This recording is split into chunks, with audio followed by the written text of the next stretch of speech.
Good evening and welcome to this week's Dot-Connector. It's great to be back with you. I'm going to be covering this week and next week as David takes a well-earned holiday for the first time in, well, quite a few years. Unfortunately, he can't travel abroad to get some sun, so he's going to have to stay here in the UK, but we've had pretty good weather the last couple of weeks, so we can't complain too much. Tonight's episode is going to be slightly different. We're going to have a guest joining me shortly to have a debate about something very, very important, which I'm going to explain now. Since the rise to prominence, if you like, of the MAGA movement dating right back to 2016, with the rise and then presidency of Donald Trump the first time and then now the second time, 2024 onwards, there's been a lot of discussions about solutions to the problems that we find ourselves in. A lot of talk of heroes that are coming to save the day, people that are going to bring down the deep state, take apart this woke ideology and take apart the New World Order agenda that has been unraveling and unfolding in the recent decades and centuries. Now, the reason this is so important is because it's very long known and been long known that the system plays the long game. The cult, the people behind this agenda, they don't operate in 5-minute intervals. They play the long game. They put things into motion that may not be relevant for years to come, but they will be relevant at some point. And I don't believe that the top of this resistance movement, or supposed resistance movement, is organic. I believe it is carefully constructed, carefully manipulated to silence and to pacify a demographic of people who are not happy at the direction of the world, who are not happy at seeing things change, not for the better in any given context. They're giving these people false gods and false heroes to satisfy them, to relax them, to lure them into a false sense of security that they don't need to resist. Leave it to me, I've got this. You go back to doing what you were doing before. You don't need to turn up at protests. You don't need to continue acts of defiance. You can just take a step back and relax. The boys are here now to fix the problems. That's what we have seen, particularly in the last 10 years, or close to 10 years, accelerating more and more.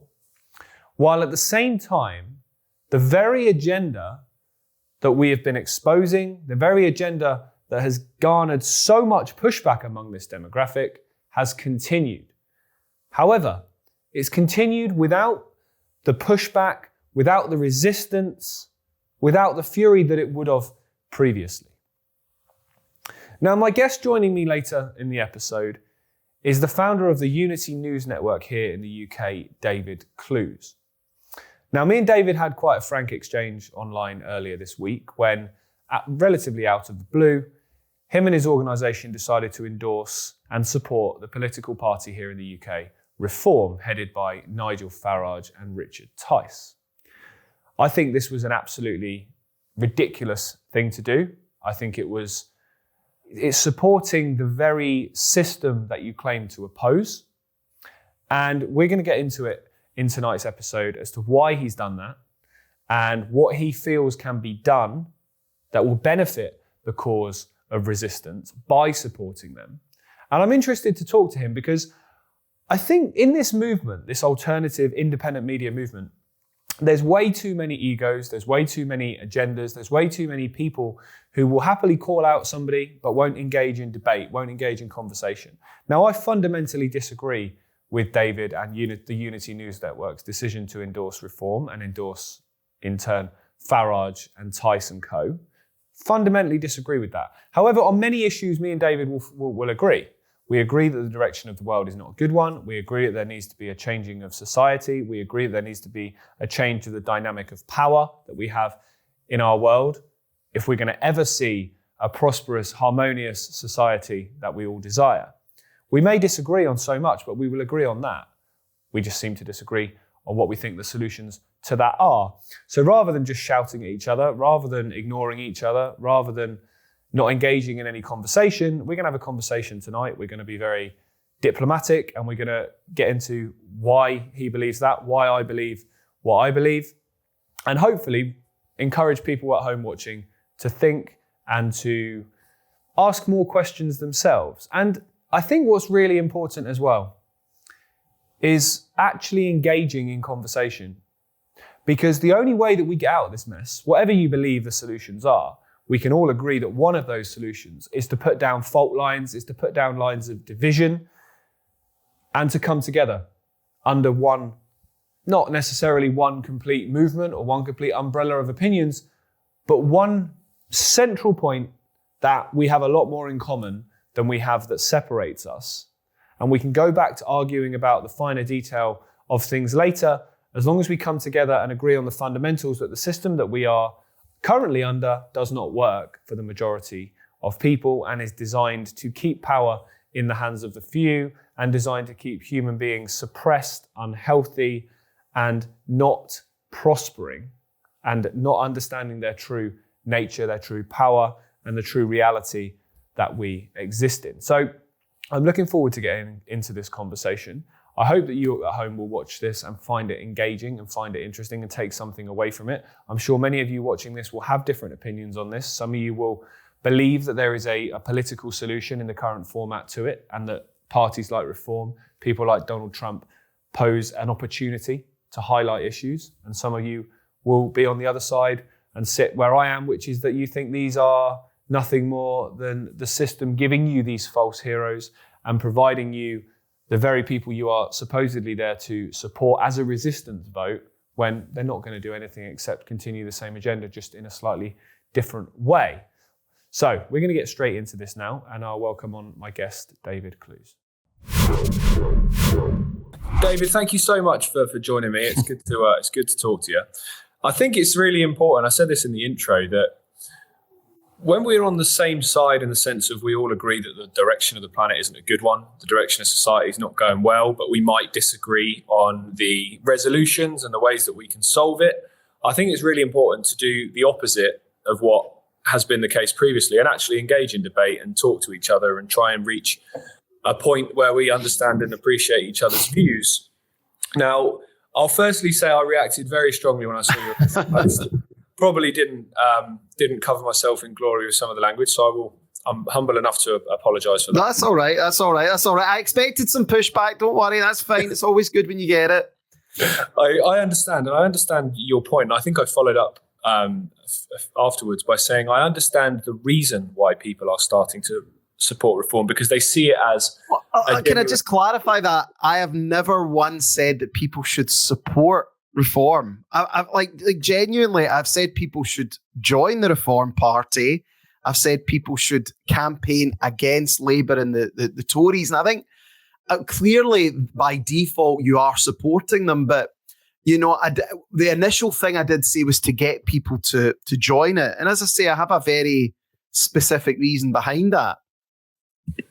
Well, let's dive into that, because from my perspective, the reason I disagree with the concept initially is because I see Reform and the movement that it represents, or is seen to be the figurehead of, as just a British version of MAGA.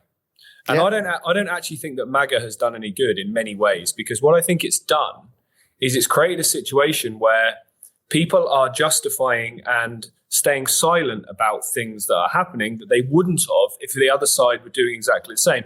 If Kamala Harris was doing what Donald Trump has done since he's got in the presidency, the people on the MAGA side would have been up in arms. And in the same way, if you apply that to the UK, with what Starmer and his Labour government are doing, people are calling it out. Whereas I feel if Reform had a position of power and they were doing the same things that we're seeing Labour do, there would be a silence from a number of people because they wouldn't want it to call out what they consider to be their side. And that I see as a danger. I see almost having the parties that we know don't represent us in power doing what they're doing gives people an opportunity to see it. And in some ways, they'll give Reform a free pass. Here's the thing. There's actually, I was one of the people who did a lot to expose exactly who Reform are, what they stand for, and the very people that fund them. I mean, clearly they get funding from, you know, international property developers, a lot of just disgruntled ex-Tories. But as I say, I've been thinking long and hard over the last year, what can we do to try and make a change? And Look, the reality of it is this is all we're going to get as it stands, which is to be able to vote for the Reform Party. Because I clearly think there is three ways you can affect a change in this country or bring about a collapse of a government. One is an armed uprising, which, I don't support and I'm not in favour of, and I don't see that happening. Secondly is mass civil disobedience, strikes, people protesting on the streets. We're so far away from that, it's unreal, Jaymie. People just have gone back into their boxes after the glorious days of the COVID revolution. Therefore, the third option that is available, whether I like it or not, is at the ballot box. And as I've been talking a lot recently on my show, what we have a situation is where you have people in this country who really make all the decisions, who influence all the votes, and that's the maybe 55, 60 plus generation. And whether, again, people like it or not, these people have never been richer. They've never had as high asset prices. Their pensions are at record highs.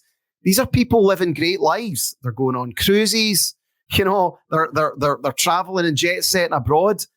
They're not going to do anything even remotely radical. The most radical thing that they will do is turn up at a box and put an X in Reform. So I've got an acceptance now of that's all we can deal with.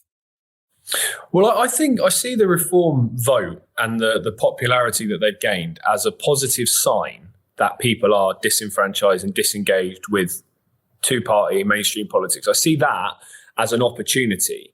What my concern is with people supporting them and jumping on their bandwagon is that what will happen is that initial opportunity of the numbers of people questioning will get suppressed, will get diluted, and will get silenced. And I saw your point you put out the other day about getting membership to Reform and encouraging a change from within. They've obviously got a lot of candidates to field at the next election, which will be 2029 or if not earlier.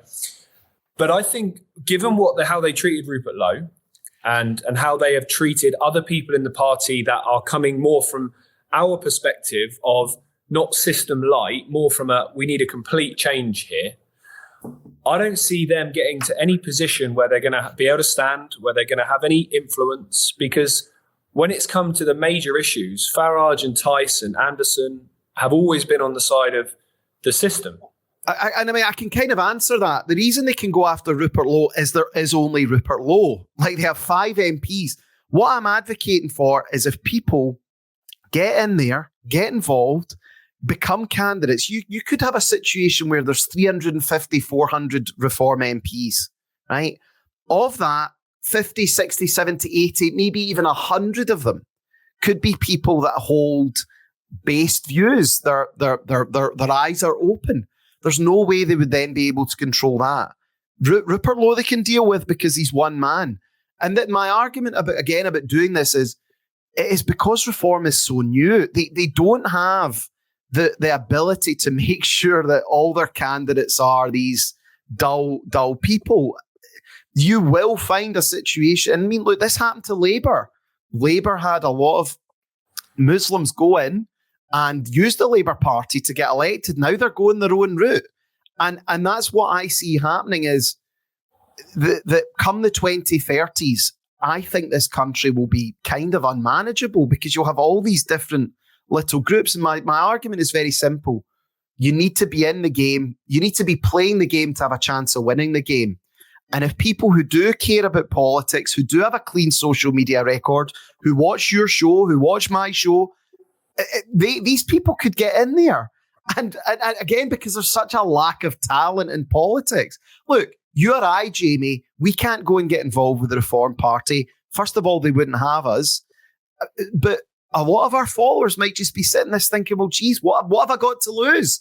I could become a councillor. I could become an MP. I could become a branch chair. And even if we had like 20 people who were in Parliament talking about the subjects that we talk about, it would make a big difference. It would be the sign of an even wider shift. Yeah, I don't disagree with that concept at all. I think that there's something in an opportunity there. I just think if that opportunity was going to really have a chance to do something. It was in the election that's just passed because, as you pointed out, Reform were very new. Farage had only been back in charge 5 minutes, and a lot of candidates. And I know, for example, the candidate that stood where I'm from in the Isle of Wight East, she was at the stand in the parks and things like that during the lockdowns, and she very nearly won. She wasn't far away at all. I think she got 7,000 votes, and the winner got 10. So did very, very well. But I think in the lead up to the next election, especially with this, it feels manufactured mainstream media coverage. It is. It is. Look, I actually did a show about a year ago saying they want Nigel Farage as the next PM because they detect the anger. I mean, look, the immigration situation in this country is totally out of control. What happened under Boris Johnson? 4 million people in this country in 4 years. Under Labour, it's going to run at a net 500,000. That's by 2029, that'll be another 2 million people in this country. Regardless of the other sides of it, from a simplistic perspective, there isn't the houses, there isn't the infrastructure. It's crazy. So the government, what I'm saying is, I think the British regime or the powers that be have said, look, people are angry, we'll give them Farage and that'll shut them up. My argument is we need to just piggyback on it. We need to get involved and we need to say, well, okay, that's not enough. We need to go further. We need to go further and further. And as I say, I'm kind of prepping now for the 2030s because I don't see any big changes happening over the next 4 or 5 years. I mean, there might be like a black swan, but I just think come the 2030s, people are going to look around this country and be like, what is going on here? And the thing is, here's my other argument. Reform will not be able to do what the public want them to do. The civil service won't let them. The media won't let them. So you will approach a stage where there's just a total collapse in confidence in the system that exists. And as I say, if you have people in Parliament who know the score, who are speaking out, then at least we've got some skin in the game. Yeah, I think the issue I see with Reform getting any position of power is if you're right, and I think we agree on the fact that this is manufactured their rise. This just reminds me of the whole Freemason adage of the people want a hero, will gladly give them one. And I think that Farage is being painted and has been painting through his whole career as this anti-establishment figure. Yet when it's come to the main issues like COVID vaccine rollouts, he's on the side of the system. He wanted Tony Blair to be vaccine czar. I don't think that there's going to be the opportunity that people believe to get candidates into Reform. Maybe on a local council level, I won't disagree there because you're right. It's a small party and there's hundreds and hundreds of councillors. And I imagine in the elections that passed last week, probably some quite decent people will have been elected under the Reform name in their local councils. But I think on the grand scale of Parliament in Westminster, I think they will be incredibly careful who they are vetting and who they are allowing in to that next, just to stop this kind of rhetoric. And I suppose also is because the MAGA movement probably started in a very similar way. It started with Donald Trump appealing and doing what Farage is doing now, appealing to a demographic of disengaged, disenfranchised people that have seen their lives get worse. They've seen the streets get less safe. They've seen their economic situations get more tiresome and troublesome. They've also seen immigration rise and, people coming over in dinghies getting, room and board, while people that maybe have served in the military or paid into the system their whole lives living on the street. They see the unfairness of that. That's absolutely there. And I understand why there is such anger about it. But I think that the reason that obviously that vote was targeted in America is because it woke up a demographic of people that just didn't care about politics. And Farage has kind of done the same thing here. But what has the MAGA movement actually really changed? That's my point. And it is a very fair point. But if you look at American politics, especially amongst younger people, they are way ahead of where we are. You look at anyone who's younger, they're all aware of the Zionist influence on American politics. They all see that America's Israel's lapdog fighting their wars in the Middle East. They've seen what's happened in Gaza. Like, I'm just saying what I'm trying to prep for is for like a newer generation coming through where they just won't have these hang-ups. And as I say, you're going to have people, they're never going to be able to afford a house. They might not be able to move out their parents' house. It's that bad out there. and they want to get married, they're struggling, they want to start a family, there's going to be a lot of anger coming. And as I say, the establishment is trying to control that anger. I don't think they will be able to. And I think the first stage, and look, what I'm suggesting, Jaymie, is not actually that revolutionary. This has been a tactic from the left. And again, this is what I was trying to get across to you. I've replied to your dad saying this. This is what our opponents have been doing for decades. They've been infiltrating. They've been getting involved. They've been going in and organising. Now, what I'm also doing, Jaymie, which is slightly different, is I'm arguing for it being totally decentralised. If I'd have come out and said, I'm going to set up a new movement and we're going to have a funny handshake and a secret wink, wink, I'm actually not saying that. I'm just saying this is directed at individuals. Like, if individuals want to get in, go in there, get in and take action. And believe it or not, Jaymie, I've had a lot of people get in touch with me and said they're doing it. I've had people get in touch to say they're actually candidates in their chairs. They realise reform doesn't go nearly far enough, but their attitude is, well, I'd rather have some skin in the game and see what happens. And I just think we have to be a wee bit more cute. And look, I couldn't do that, okay, because I've got a big gob. I can't. Look, I was a member of the Tory party. I could have had a really nice wee career in the Tory party and been a politician. I just couldn't do it. That was 15 years ago. And then I fell out with them. And then I joined the Labour Party just to spite them. But there are people out there who do have a wee bit of savvy. And as I say, even if you got, look at Rupert Lowe, for example. Now, I don't really share a lot of his politics. I think he does it for a certain reason. But at least it's widening the arc of influence. And this is not going to only happen with reform. This will happen on the left as well, because look, the left have had an and I don't like using those terms because they're archaic, but I'm just simplifying it. They've had an absolute meltdown this week over Starmer's comments. You know, like Owen Jones, all these, like Susanna Reid, were all melting down. So you might find there's a situation where the Labour Party breaks apart, the Liberals might break apart, the Tories are a dead duck. I just think the only route we have to have a say in this is at the ballot box. And that's where, if people are interested, they have to go, and we have to try and influence them there. And like, again, Jaymie, you know, I know, like your dad, it's well-meaning about people reaching a consciousness. I just don't see it. People aren't that bothered about politics because, you know, you can go and jump on a Ryanair flight to Alicante for 25 quid. Life's just too good right now. There isn't enough pain at the moment. Whereas during COVID, like, there was pain. People weren't allowed out their houses. Their businesses were being knackered. So that's why we saw that mini uprising. It's just a shame they've put the lid back on it. Yeah, I understand that. And I do agree that when, you know, COVID was there and everyone's mind and attention was focused, whether you believed in the right, the left, the centre, believed in COVID or not, you were, you know, having the same impositions imposed on your life. I get that.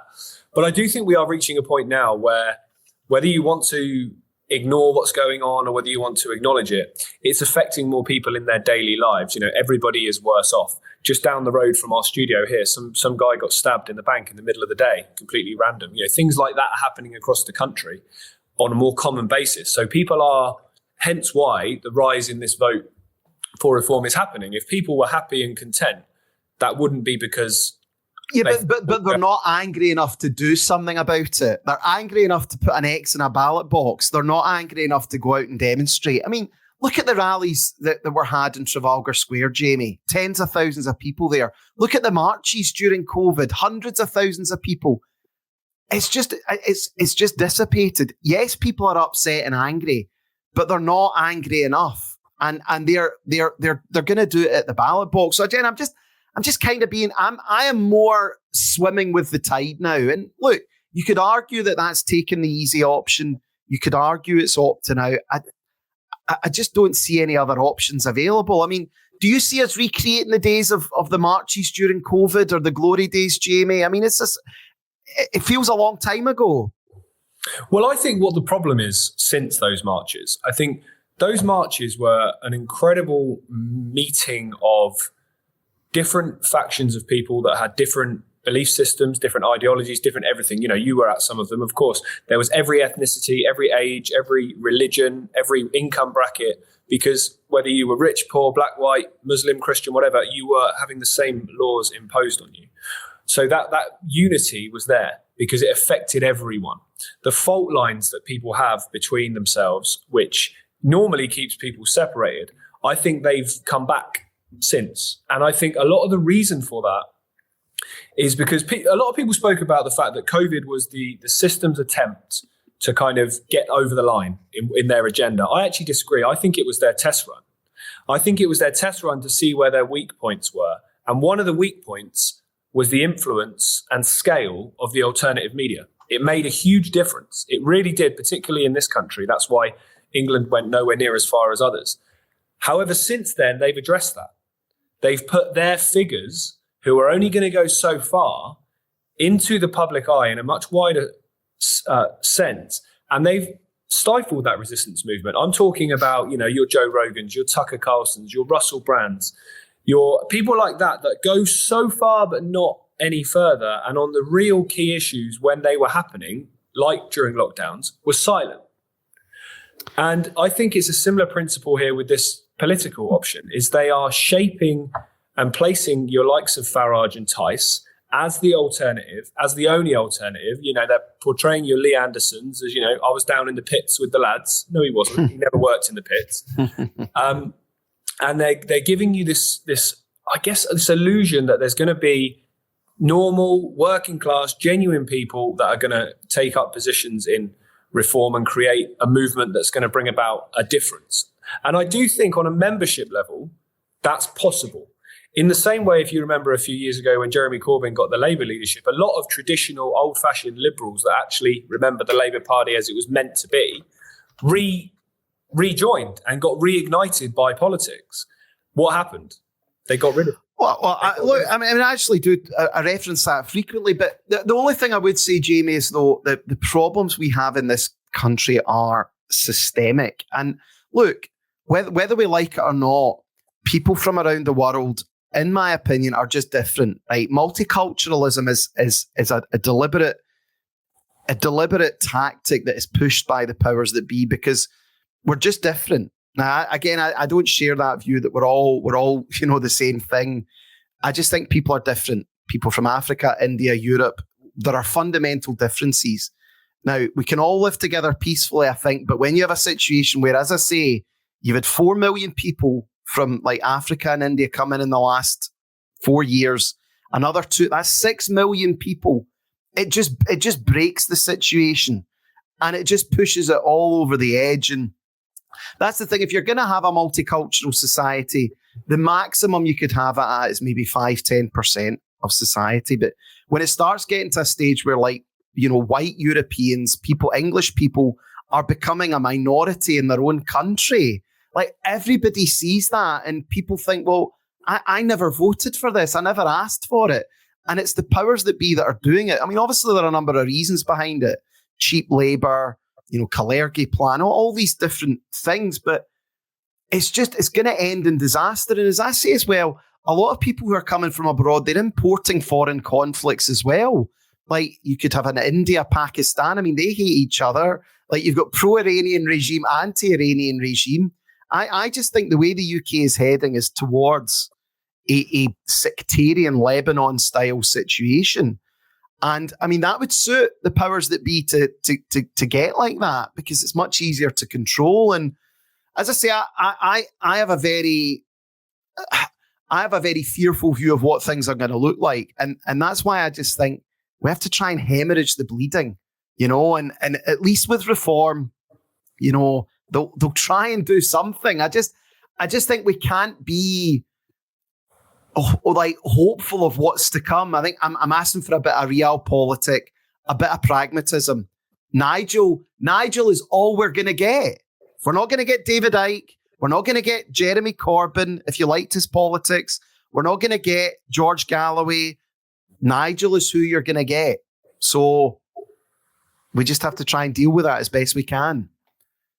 Do you not think that's... I mean, I get your point about playing the game, about creating potentially some influence within a party, or at least getting some, grassroots level. I do understand that to a degree. But do you not think that accepting that Farage is the best we're going to get is quite a defeatist outlook on the potential of humanity? I think it's a realistic outlook. You did say earlier about people struggling. As I say, I don't see that, Jaymie. I see a lot of fancy cars on the roads. I see a lot of people, whether you like it or not, doing well. And the problem we've got is these are the people that make the decisions for the country. Like the home counties aren't, they're not struggling. Southwest of England, Guildford, Surrey, all these places, these guys, life's fine. Still got their house in France, still got a yacht. So it is not defeatist. It is being a realist, and that's just it's just the way it is. Unfortunately, I wish I could do something about it, but I can't. As I said to you, the people always say, we need a strike, we need a big march, we need a rally. There's not the bodies there, Jaymie. We had those numbers during COVID. We did. We could. I was organising rallies up and down the country in obscure places. You get thousands of people out. If I was to say I'm coming round to speak in Skegness, I'd get like 5 people to come out and a dog. It's just what it is. I think that the type of people that you're describing that are doing very well is a minority, a huge minority across the country. But a powerful one. They hold the power. They do and they don't. They do in terms of the illusion of it. But in terms of, if you're talking about the ballot box counting, then they don't hold the numbers because they're the minority. And if people were doing well and were happy with the status quo, then why would there be such a rise in what people are considering an anti-establishment vote? Well, there is, but again, amongst the masses that are doing that what my argument is the furthest they will go is to go and put an X in a box. Like that's it. But why these aren't people. These aren't people who are going to go out and go on hunger strike or anything like that. Do you know what I mean? But why are they? My question was, why are they even doing the X in the ballot box if they're happy? Well, they recognise there's a problem. That's what I'm saying, and you are right. People do realise there's problems, but that's as far as they'll go. Like I've been doing a lot of studying. Like I was studying the Troubles in like Northern Ireland. I mean, it was clearly a terrible time, but like guys, they starved themselves to death for something that they believed in. Now, I don't agree with them, but these people were prepared to do that. When was the last? Who makes sacrifices in 2025, Jaymie? Who would do that now? No, I don't disagree with that. I think there is definitely a false sense of security within people that they want to give their power away and let somebody else try and fix the problem. I do completely agree with what you're saying on that. I think that most people don't want to stand up until it directly affects them. And that's been proven through history. That's why, regimes like Nazi Germany were allowed to happen, because people didn't speak up on behalf of others. They only spoke up when it directly impacted them. But I think we're getting to the point where, however ignorant you want to be, you can't deny that the way the world is going is starting to affect you now, whether you've got money, whether you haven't, whether you've got a job, whether you haven't, whatever. The streets are still less safe. Taxes are still going up. The whole services are still declining. The health industry is still declining. The health of people in general is still declining. The international safety and order is declining. So I don't see that we're too far away from a point where you're going to have mass people going, what the fuck is going on? This can't carry on. And you're right of what happens next, what happens then. I understand the principle. I just think that we can come up with something better. I think what's always let the independent media and independent arena down has been a lack of organization. And as I said at the top of the call, a lack of unity. Too many egos, too many people wanting credit, too many people wanting... But that's why I'm saying to people, that's why everyone has to get behind reform, because no one else is going to do it. All these micro parties, everyone else trying to say, I'm just giving people an honest appraisal, Jaymie, of where I think we're at. That is, reform right now is the only show in town. And I'm not saying that we need to stop doing what you're doing. You need to stop doing what you're doing. But if you're trying to make change from a political level, then reform's the show. And look, clearly things might change over the next 3 or 4 years. There might be a big event, maybe like a black swan, something that happens, like, and then we can deal with that. But right now, that's it. I mean, can you tell me where else the big change is coming from? Where it is? Well, I think the change. I mean, it sounds very might sound very grand, but I think the change firstly has to start from within, and also a dynamic change in your mind that your politicians and your government should fear you, not the other way around. You shouldn't be sat here going, what the hell is Rachel Reeves going to say next? Is she coming after my pension? Is she coming after my house? Is she coming after my income? That has to stop. And people have to realize where the power really is. So, for example, you talk about conflicts and things like that. And that only happens if the military go, all right, let's go for it.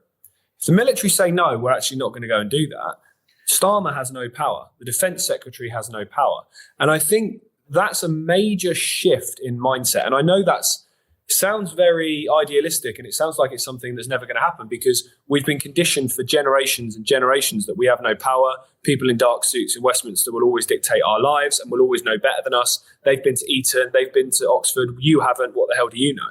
I understand that that's what we've been conditioned for generations on generations, and that's not going to be unpicked in 5 minutes. Yeah, I mean, it's not the military that holds the power in this country; it's the police. The biggest gang in this country is the police, and the police have the prison cells. They've got the guns. They've got the weapons. Do you know what I mean? Like that. I don't think we're a military state. We're a police state, because the police are a huge organization with billions in funding. And as I say, they've got the guns, they've got the weapons. So the police are able to really keep the public under control if and when. I mean, you saw that during the COVID lockdowns, the way the Met Police behaved. They were brutal with the way they were. And the problem is, though, Jaymie, the police will always follow their orders. I mean, I didn't see anyone resigning en masse during the lockdowns. I saw them all go out happily cracking skulls. Well, yeah, and that's why there has been a collective drive to get certain types of personalities into the police and certain types of personalities out of the police in recent decades, absolutely. But just to counter that point, early protests, I completely agree. That's what they were like. When there was 1,000 people, 500 people, they came in heavy-handed, they battered people, they dispersed them. When there was millions, what did they do? They stood on the sidelines because they couldn't do anything. There simply wasn't enough of them. And I've always thought, and it may sound very cliche, that we will have that V for Vendetta moment. That moment where the authorities actually go, you know what, we can't contain this anymore. I don't feel like we're a million miles away. 9 million people voted Labour. 9 million. No, it was 72. So if all those people that either didn't vote or voted for, your reform or other what you would call protest votes, if a party was there and all those people voted for them, then that alternative party is in power. I do understand the mathematics of that. And I don't disagree wholeheartedly with what you're saying at all. If people got in positions of influence in reform, whether that be at a local council level, whether that be in Westminster, and then either deferred or started something different or became independent or resisted and voted against everything that went against what they believed. If that happened, I'd be on board with that. I really would. But I just don't see that happening based on, firstly, the kind of the framework model that we've already seen of MAGA, which didn't do that when many thought it would. And also, given how aggressively they dealt with Rupert Lowe, and like I say, I'm agreeing with you. I don't agree with a lot of his policies. I agree on a few. But I think that was a gauntlet laid down to anybody that dares defy the leadership and the angle that it takes. They'll be gone and dealt with very quickly. Whether you're right and it could get so out of hand that they can't contain that anymore, that's possible. I just fear, as I said at the top, people believe that their side are in power and therefore they relax. They take their foot off the gas. They stop calling out what they would have if Labour were doing it. And you end up in a position where you're being led to the cliff edge by somebody that you think's on your side, so you're not saying anything. And before you know it, you've got no ground under your feet and it's too late. That's my fear.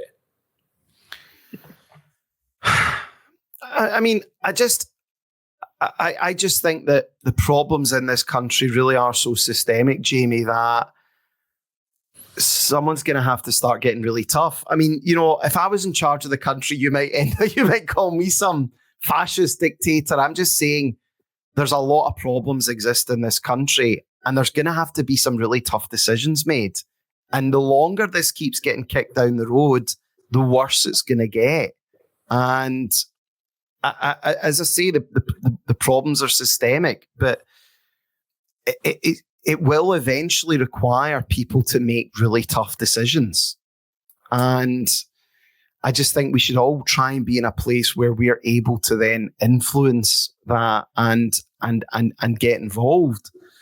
And sometimes the authorities will only answer to people who take a more robust approach against them. And I mean, the riots last summer, which were, they panicked about them because, the truth's now come out. They weren't organised.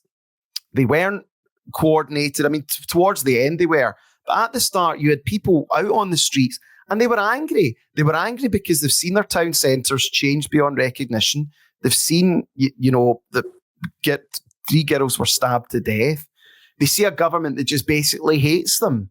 And that it was all organic. And as I say, I think that is going to keep happening, and you will have a sectarian style Britain where you'll have Muslim areas, you'll have white areas, you'll have foreign. It's going to be an absolute disaster. As I said, this is what happened to Lebanon. London's already like that, really, isn't it? Well, that's right. I mean, London is like that. And the thing is, as I say, it doesn't work. I mean, in an ideal world, we'd all get on really well, but it just doesn't work. And people kind of stick to their own. I mean, that's just a fundamental thing. It's true. People will gravitate to people who look like them, who sound like them and act like them. That's just the way the world is. Well, I think when there's been a problem, and there's clearly been a problem going back, decades. I remember when UKIP under Farage first started to get a little bit of traction in the European elections. You're talking probably 20 years ago now. This was being discussed then, and it's obviously been ignored. And that's why the anger and the resentment towards governments from people is risen. Yeah. And the problems that were warned about by various people like Nick Griffin and others, they have come to fruition. They have.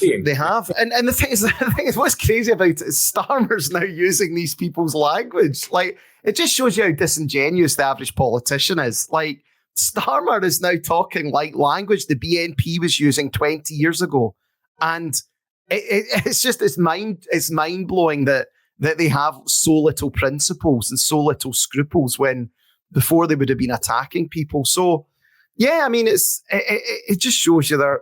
But do you not agree as well, Jaymie, the caliber of people who as a politician has dropped so much, growing up in the 80s and early 90s, whether you like these people, there was big players in the Tory benches, the Labour benches, even the Liberal benches. I mean, there's no interesting people in politics now. No, and I see that as not an accident for various reasons. I think the Labour front bench are the perfect combination as far as the establishment goes of incredibly arrogant and incredibly thick.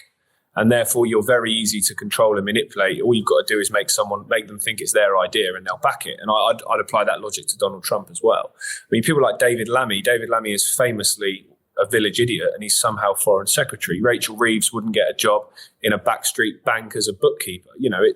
And she's somehow running the economy, or officially we're told they're running the economy. But what that's doing for me is, if you know that the outcome they want, when I say the overall arching agenda that the world is being taken towards is a technocracy, is the end of elected officials, is getting to the point where it's a more WEF style appointed officials, technology experts, technocrats, business leaders, and so on. There's no elections.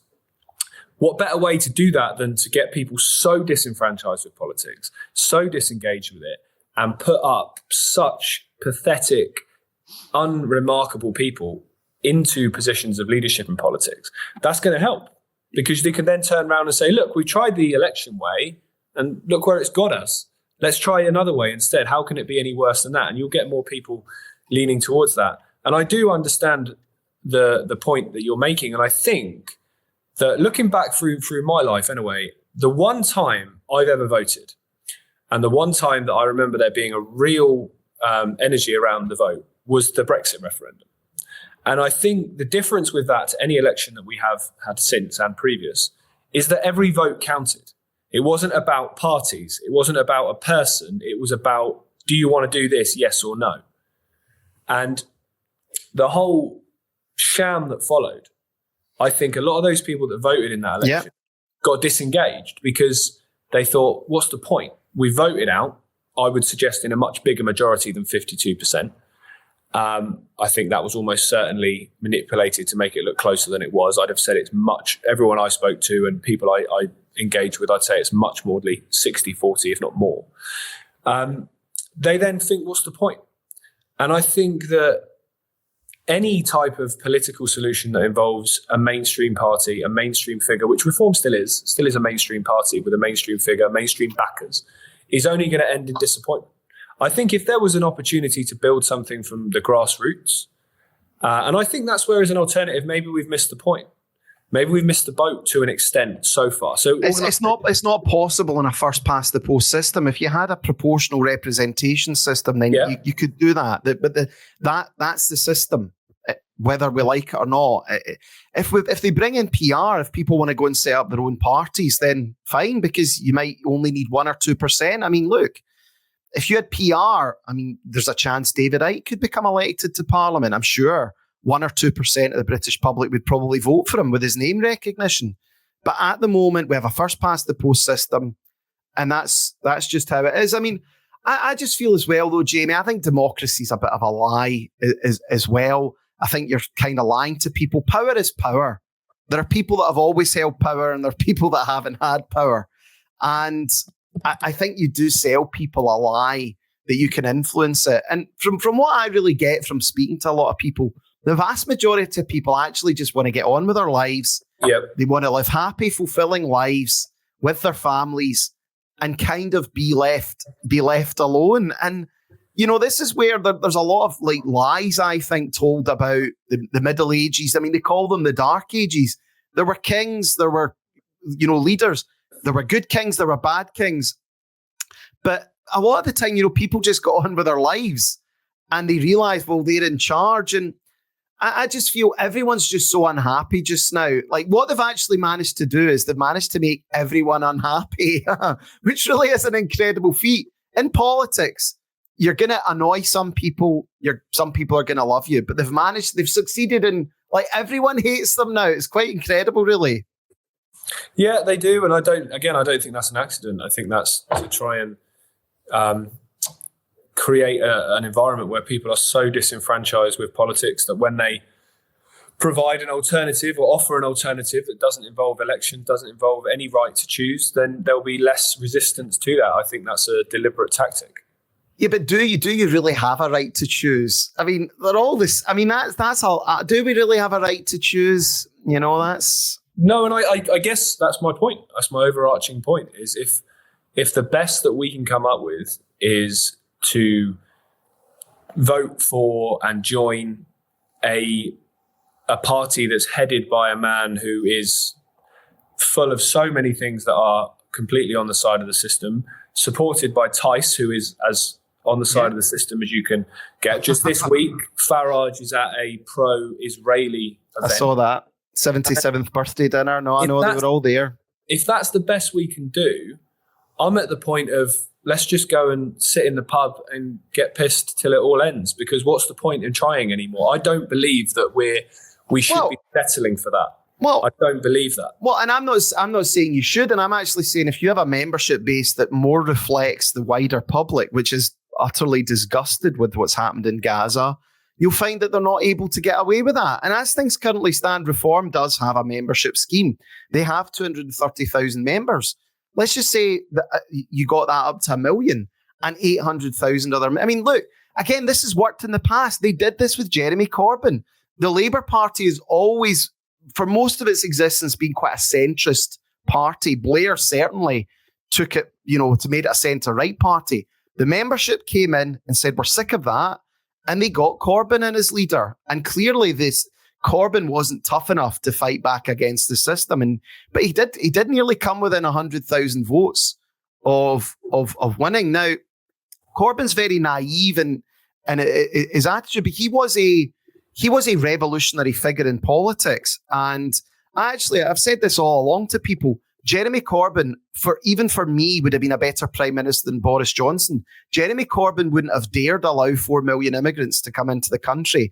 Jeremy Corbyn wouldn't have dared to have allowed all these illegals because people would have gone ballistic. Whereas with Boris Johnson, people were like, oh, well, imagine if Diane Abbott was the Home Secretary. The same as during COVID, Jeremy Corbyn would not have buckled to Bill Gates or anything like that. So all I'm just trying to say is, look, I think at the moment Farage and the Reform Party is the least worst option.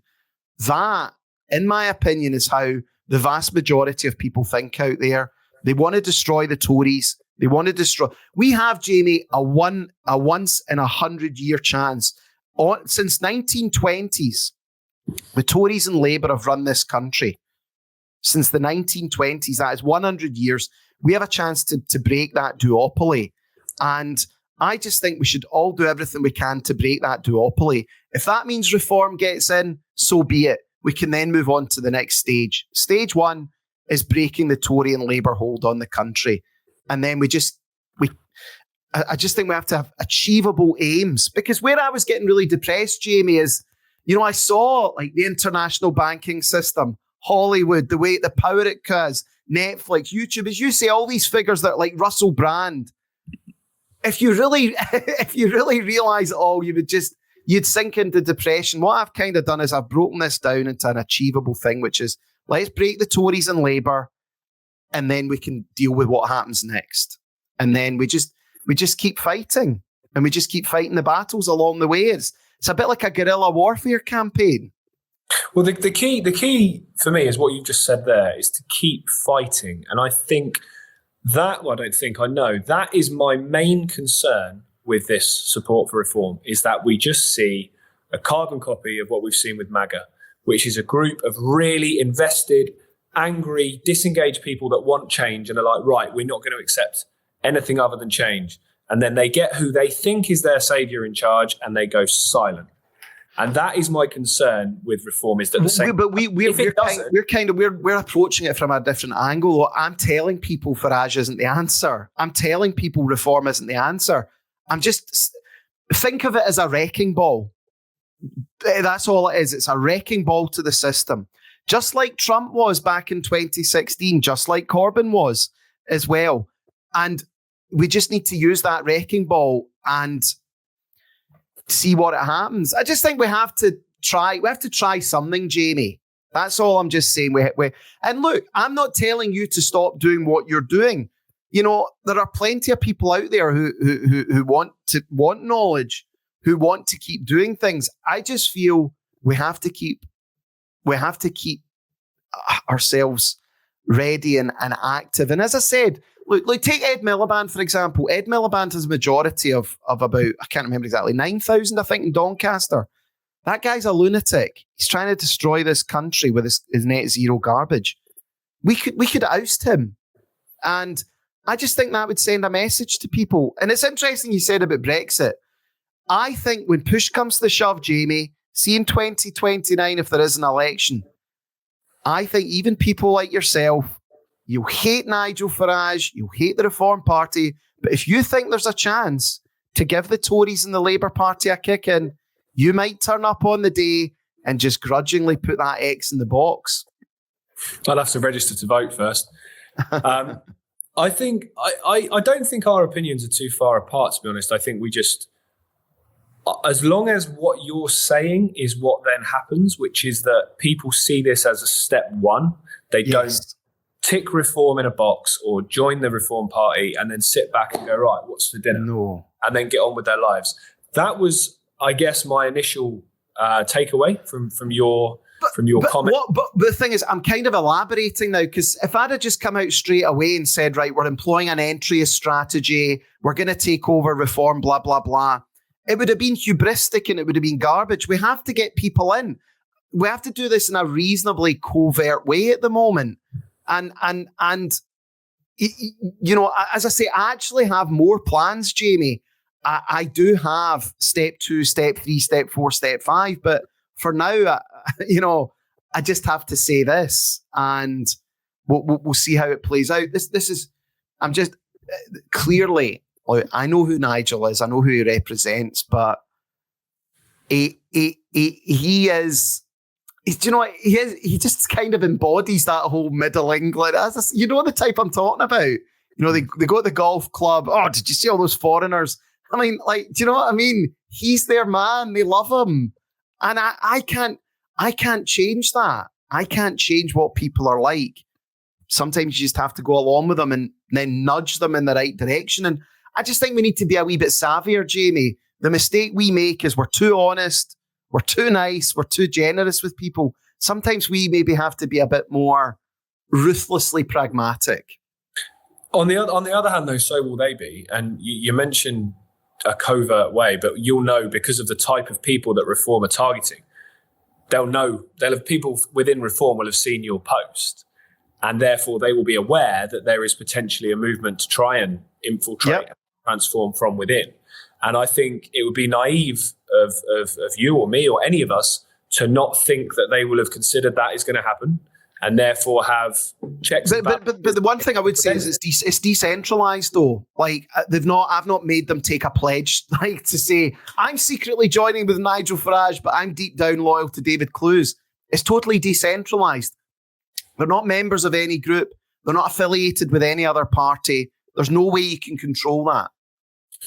There just isn't. These are just people who realize and recognize that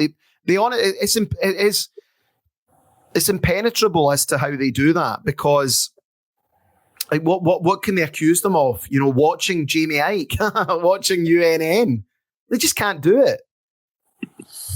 Well, I mean, when you're joining a party in that principle, potentially, but when those people then start to try and have an influence, I would suggest their reaction will be very different, especially if you're talking about potentially people standing in councils or then even as MPs. I think once you put your head above the parapet like that, that's when they'll look considerably more into you. And but Jaymie, this is what the left have been doing. This is what Trotsky advocated for. This is what, you know, they did. This is what these guys have been doing for decades, and it works.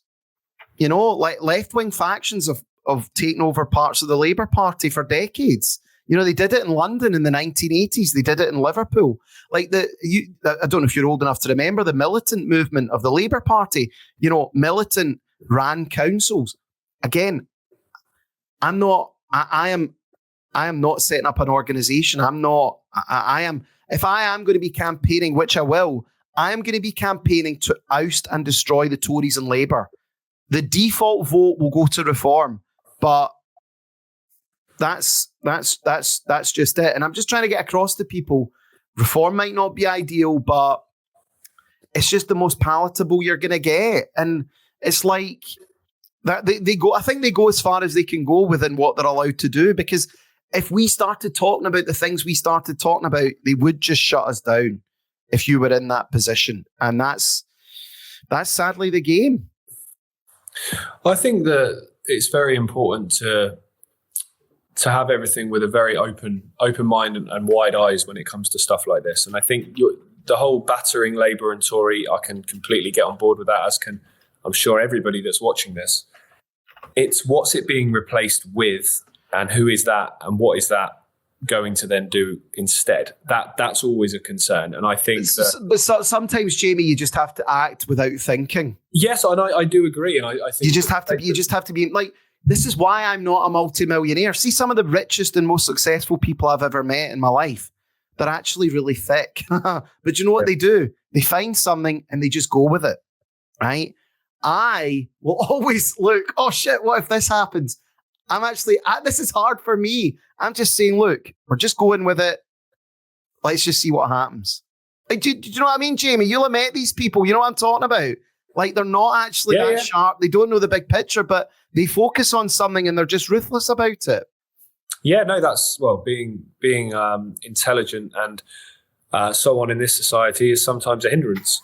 I think being thick and malleable and going with it can sometimes be of benefit if you have no morals, which a lot of them do. It's clear to see. I'm interested to see what happens now. I think I see this whole, MAGA movement as a stepping stone that then other countries will start to follow. And I think you've even got Lee Anderson wearing "Make England" or "Make Great Britain Great Again" hats. And it's all Zio linked, like the AFD, Javier Milei. They're all part of the same group of people. They are. But the other thing, what I would say is, though, Jaymie, is look at a guy like Viktor Orban in Hungary. Now, again, Viktor Orban has said, look, I recognise that Hungarians are a real people. The birth rate's collapsed. We're going to provide you with better incentives to have children. We're not going to flood the country with immigrants. We're not going to suppress your wages. But then at the same time, Viktor Orban will shake hands and cuddle Benjamin Netanyahu. So what I'm just saying is, look, it is very imperfect, but sometimes there has to be a bit of compromise. And I think if you were to say to most people, look, do you want a leader who's going to put you first, who's actually going to look after you, but there's going to be a bit of Zio shilling? I'd say 80, 90% of people would be like, right, fine, whatever. And I know it's not perfect, but it is what it is. Yeah, I think that's working on the premise that Farage will put your interests first, though. I don't think he'd do that. Yeah, he probably won't. I know. I think it's like look at like Belarus, and look, I know Lukashenko's not perfect, but he never went along with the COVID scam. He was offered $1 billion in an IMF loan to shill the COVID scam, and Lukashenko turned around and said, "No, I'm not doing it." And they never had lockdown. They always talk about no lockdowns in Sweden. They hardly had them in Belarus, and they certainly didn't shill the vaccine like they did in this country. Look, I'm just trying to be a bit more pragmatic here, Jaymie, and I just think that whilst we all know the score, sometimes you have to play. Sometimes you just have to play the game. And I'm tired. I'm tired of trying to explain to people. I'm tired of telling them that these people are inauthentic. I'm just going to have to yeah, great, but think of what the next stage is, because I'll tell you the other wake up call for me, Jaymie, was I was trying to tell people not to pay their TV license. And so many people were like, what if I get a knock at the door? Oh, come on, please. People are very docile now. I don't know how we change that. No, I do get that, and I think as I said earlier, I think it's until things directly affect people in their daily lives, they generally are quite complicit. But I think we're getting to the point now where it is starting to affect people in their daily lives, whether that's in the money in their wallet, whether that's the safety in the streets, whether that's with their employment, healthcare, all of those things. It is starting to affect them, whether they like it or not, whether they vote right, left, centre, whatever. It's starting to affect them. I mean, I guess to conclude for people watching, that we probably are not too far away on our thinking in terms of being on relatively a similar page. I have always had a fear that people will want to give their power away because of the things that you've just said, that people are quite inherently a bit lazy and don't necessarily have a passion to get up and do something themselves. I do understand that. And I think because of that, people are constantly on the look for saviours, and the saviours are always provided by the system. And I have always just seen reform as another example of that. If people put their tick in the ballot box, if people see it as a step one and a stage one, and it, as you say, maybe get some foot in the door, some skin in the game, while calling out everything that they do you don't like in the same way you would if Labour were doing it, while continuing to educate yourself on the deeper meanings and understandings of reality, while continuing to take a proactive approach towards your health rather than putting it in the hands of the institutions that we know are working to actually, cause ill health. Whether it be a continuing investigation of, geopolitics, overseas wars, conflicts, manipulated events, false flags, fine. If that was to happen, I can see that potentially a vote there while doing all that is not too dissimilar to no vote while doing all that. Is that going to happen? Or are people going to do what they've done in America, which is put a tick in the ballot box and then sit back and relax and then refuse to call out what they would have called out, refuse to resist against what they would have resisted if it was the other side doing it? Because we've seen that. We've seen an example of that. That's not an opinion. That could happen. That has happened. What is going to be different here? That's my question. And if people approach it with the attitude that you're talking about, maybe it will be different. I just don't see it personally. It's worth giving it a try. You know, that's, as I say, I think I'm being honest with people. Jaymie, as I said, when I first put out those videos, I was deliberately dry about it, and I knew people would want to strangle me. But as I'm going along, I'm developing the strategy, I'm developing the thinking behind it, and you know, fundamentally, I'm not really gaining anything out of this because I'm encouraging people to join someone else. But I will be campaigning to stop the Labour and the Tory party. They deserve to be destroyed. And maybe that's, as I said, maybe just a sense of realism, because I honestly, I was starting to get really, really, really depressed at just how bad things were. And, you know, when I get to a situation like that, what I have to do is then break it down for myself is, look, what can I do? What can I achieve? And that's where, you know, individuals can do what they need to do for themselves and their followers. And, you know, as I say, a lot of my followers as well were starting to get really depressed as well. And I think just by saying, look, guys, we can destroy the Tories and Labour here. What might happen afterwards, it might even be worse, but let's just at least give it a shot. Let's stay with some skin in the game. And we'll keep working towards things, and that's where, again, Jaymie, you know, I've got nothing but respect for your dad and yourselves. I'll disagree with some of your stuff and maybe a bit of back and forth, but you know, your dad has done so much over the years just to expose these people, and like, I would just love the shoe to be on the other foot. I'd love people who weren't part of the system to actually be able to turn around and, you know, try and get some justice for the crimes that because that's what these people are, Jaymie. They are criminals. They have caused wars. They've caused famines, desperation, and these criminals have to be held accountable. And if it's not in our lifetime, well, maybe it'll be in our kids, maybe even our grandkids' lifetime, but something will change. I sincerely hope so. And I think that the idea of smashing those parties is one that sounds very appealing.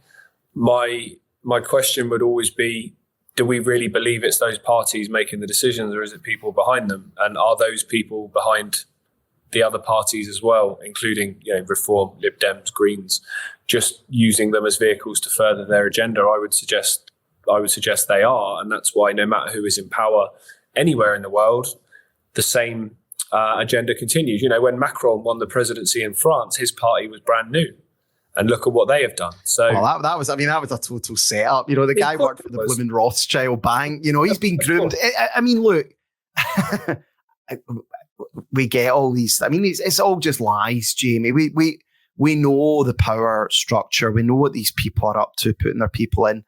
But I do see a bit of pushback. I do see a bit of understanding. But it's just, as I said, But the other risk that you face is, though, people do just sink into a depression. They do start feeling they can't make a change.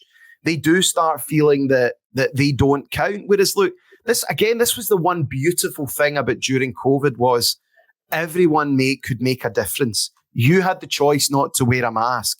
You had the choice not to social distance. You had the choice not to take the vaccine. And it was a glorious period. It's gone now. But what I think we do have moving forward is a chance for individuals to go out there and slap about the two-party system and annoy the media, regardless of why it pisses the media off. And we just have to have a reality check of what I think we're going to get in the next few years. Okay, so final question. If based on your posts and obviously your following and popularity, you were to be contacted directly by somebody from Reform in the leadership positions and asked to be involved, would you do that? And if you Well, if you were to do that, what no, because I don't think they would have me, and I wouldn't want to be. I mean, have you seen some of the guests I've had on, Jaymie, on the show, and the people that I talk? I mean, they wouldn't touch me with a barge pole. Okay, so no is the answer to that. I have ruined any chance of mainstream politics because of the things I talk about. So no, 100% not. I wouldn't get involved with the Reform Party. I mean, if someone got in touch with me, I would say, look, we have a shared interest in destroying the two-party system of the Tories and Labour, but it stops there. So no, I wouldn't. Well, I don't think they would have me, and I wouldn't want to be. Is the honest answer. And it's surprising, Jaymie, that you even think that. I mean, have you seen some of the stuff I've talked about before? Yeah, no, I'm not thinking that. I'm asking out of interest. Yeah. And I think as long as you and I and anyone else that either supports a party or supports the concept or supports an idea behind a party, as long as we can all agree, which I know I won't speak for you, that no matter if they continue to do things that we don't like, and they do things that if Labour were doing, we'd call out. We've put out a signed declaration. I don't know if you saw it, and it clearly says that where we think they're going wrong, we'll hold them to account. But again, there just comes a point where, well, what does it achieve? Like, I just look at what the Tories are doing. I look at what Labour are doing. They deserve to be destroyed. They deserve to lose their jobs. And look, I know these people are part of a system. They'll go and work for an NGO, but we have to do this as a first stage of getting involved. And as I say, I'll be actively campaigning to oust these people. But I won't be actively campaigning for the Reform Party. I'll be highlighting to people, look, they're not as bad as you think. I mean, they're not. Look, again, Jaymie, here's the thing. They do occasionally say some decent stuff. Like, on the Ukraine conflict, like, Nigel is considered a Putin puppet. And he's clearly not, but at least he's kind of said NATO share some responsibility for this. Yeah, I think it's very easy to say things when you're in opposition than when you're in power and you've got to deal with it. And I think that a key way to gain any popularity when you're in opposition is to say or suggest the opposite to what the government is saying, because it's immediately going to highlight you as an apparent alternative. That was obviously one of the big complaints through COVID, is that the Labour Party wanted the same thing, if not worse. So I'll be interested to see what happens from here. But I think ultimately we probably all want the same thing, which is we want the direction of the country and the wider world to change away from one that serves the few to one that serves the many, change the mindset and dynamic within people that they should fear their politicians and fear their authorities when it's the other way around. And it needs that whole shift of consciousness and of self-image, if you like, needs to completely change, where people don't see themselves as small, as insignificant. I don't really agree with that, Jaymie. I think most people, they don't think too deeply. No, your audience might. That's a bit of a black pill I've suffered from recently. I don't think most people don't really think that deeply. Now, clearly some do, but most people don't. They're quite easy pleased. Like, do you know what I mean? And I don't think that's a bad thing necessarily. As long as, and this is the thing, like, again, a big part of this, I'm opposed to all these wars. There's no need for wars in 2025, right? So again, if I was to make a promise to people, is there should be no more bloody wars in the Middle East, no more like carpet bombing innocent civilians, which is what they're doing in Gaza. And again, we're not going to all sing hands and live in Kumbaya world, but we shouldn't be going to war in 2025. And it's just ridiculous. That Ukraine conflict as well, hundreds of thousands dead and injured, totally avoidable, totally needless, while these scumbags just enrich themselves on all sides, Russia and Ukraine. So I think, again, if we had a ground point, is stop these wars and stop these people, the psychos that make all the money out of these wars. You could change the direction of the planet on many levels in 5 minutes with a change of attitude towards things like that, towards things like health, towards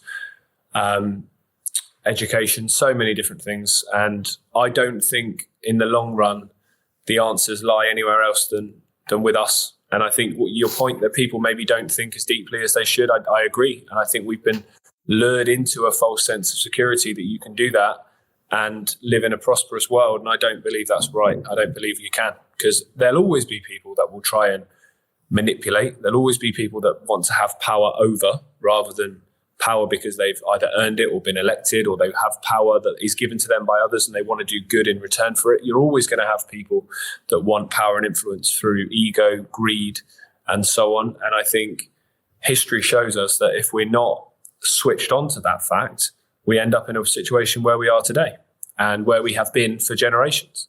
So where we go from here, we will see. I really appreciate your time and Cheers, Jaymie. Your honesty and openness, and we'll see what happens from here. I think, as I said at the top, we may have differing opinions on things, but we definitely agree that the way the things are going right now is not a good one. And anything we can all do to support each other and try and get this message out to a wider audience and get people to, even if it's just think 2% more than they did yesterday, that's better than nothing. And I don't think that we are going to bring the house of cards down in the next 6 months. No. I think we can plant many, many seeds that will lead to things as this agenda progresses, because it's going to become more in people's faces. Well, and again, a positive one again with Trump. Look, I clearly don't trust him, but I actually think he's not that keen on a war with Iran. And the powers that be clearly want a war with Iran. I mean, but Trump doesn't. I mean, do you not see that as a slight white pill, Jaymie? You know, that he's at least offering mild pushback on it. Whereas if it was, say, JD Vance that was in, or anyone else, they'd have just been bombing it already. Well, we'll see what happens, because I think there's potentially some lip service being paid to his natural base, which obviously he campaigned on no wars. And that's one of the key things people say about his first presidency, is that there was no new overseas wars started. Now, if he just came in and bombed Iran, how's he square that circle? Whereas if he claims he's going to make this deal and X, Y, and Z, and then that deal falls by the wayside because the claim is Iran are being unreasonable or so on, then he's got a much easier justification to say, look, I tried. This is a last resort. I did say I didn't want to do it. I did say I wanted a deal, but they've made it impossible. And the outcome is the same. It's just, it's brought about with a slightly different... I know. And we all know about the funding. I said it's where with Nigel, I'm just saying, you can have Zionist light or you can have full fat Zionist. Like, what's the healthier option? Well, I think with Zionism, Donald Trump goes further than anyone. Well, he does.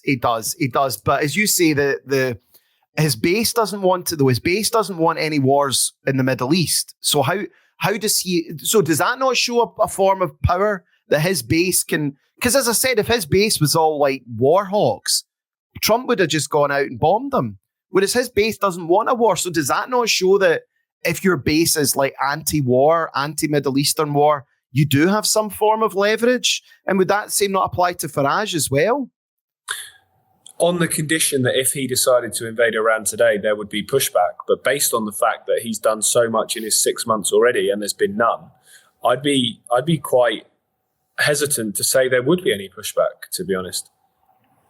And then that I apply that same logic to Farage, which is if he got into positions of power and he then said, we're going to go and invade wherever, we're going to go to war with Russia, we're going to put boots on the ground in Ukraine, would people call it out in the same way they would if Starmer said the same thing today? I'm not so sure.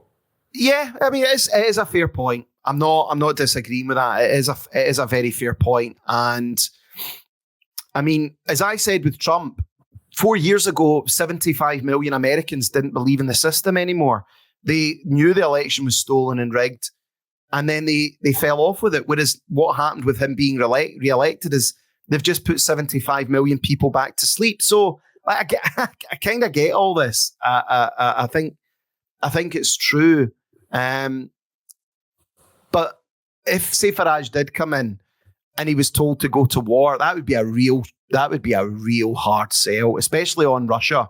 I think Starmer would try and get away with it, but I think with Farage, but then maybe he would. Maybe he would. Maybe that would be the easier way to convince. Well, I didn't want to do it, but I have to do it, and that'll bring the reluctant people with them. Time will tell. Time will tell. If we're looking at something like reform as essentially like let's say you've broke your leg. The outcome you're going to wait for is your leg to fix, but you're going to put a cast on in the meantime to give you a bit of support while it's getting fixed. If we apply that metaphor to reform being the cast, they're there to maybe, in a sense... It buys us a wee bit of time. That's all I feel. And it disrupts the system. And it's the least worst option. That's all I'm saying. Well, I spoke in my intro about politics and the likes of Trump being there to buy time in the countdown years to the 2030 and Agenda 2030 and the years that follow. And the fact that people are not calling out things they would have done. And by the time his presidency ends, you're going to be much further ahead towards the end goal than we were at the start. And that middle period has just been 5 years of wasting time where resistance could have happened. If we are applying that argument and reversing it and seeing that the real solution to the problems that we have is a mass actual awakening, then maybe a vote for someone like that is seen as more of a delay tactic. Then I can understand why people would get on board with that. I just sincerely hope that if people tick reform, that's not where it ends. I don't think they would. I honestly have a bit of faith in people that they will just do it because they're so angry. And that's when they'll go and do it. They just don't care what it is. As long as it's not Tory or Labour, then they'll do that, and that's where I'm gunning towards. Look, they're all fair points, Jaymie. I'm happy to discuss them with anyone. I think now that we'll disagree on strategies, there are some things that we don't agree on, but and that's just the way it's got to be. We can't, we come from different strains of thinking, but I recognise the power held by the pharmaceutical industry, by the military-industrial complex. And these people do not work in the interests of everyday people. Then, in fact, they seek to enslave them. And we need to just try and do whatever we can to at least weaken the stronghold they have on people. Well, we'll see. We'll see what happens from here. I really appreciate your time. Brilliant. Thanks, Jaymie. Thanks, David.